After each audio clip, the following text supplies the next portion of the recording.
So முதல் உலகப் போரின் ஒரு பகுதி தான் வந்து எம்டன் அப்படின்ற நீர்மூழ்கி கப்பல்னு பார்த்தீங்கன்னா சென்னையை தாக்குச்சு. தமிழகத்தில் எந்த பகுதி தாக்கப்பட்டது அப்படின்னு சொன்னால் 2 முறை தாக்கப்பட்டது. அதுன்னு பார்த்தீங்கன்னா அது சென்னை மட்டும் தான் தாக்கப்பட்டது. அதில் முதல் இன்சிடென்ட் ஃபர்ஸ்ட் வேர்ல்டு வார் எப்போ 1914 அந்த பீரியட்ல செப்டம்பர் 22 இந்த தேதியில் ஒரு கப்பல் வந்து துறைமுகத்துக்கு வருது, சென்னை துறைமுகத்துக்கு.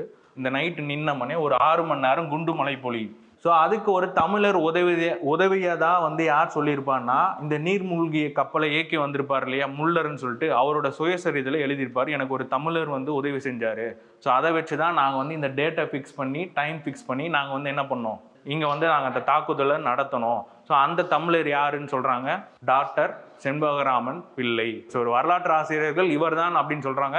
பட் வந்து 100% உறுதியாக வந்து இவரான்னு தெரியல. பட் வரலாற்று ஆசிரியர்கள் சொன்ன வரைக்கும் ஸோ நம்முடைய புக்ஸ்லையும் கொடுத்துருக்குது என்னன்னா, செண்பகராமன் பிள்ளை அப்படின்னு சொன்னால் இந்த எம்டன் தாக்குதல்.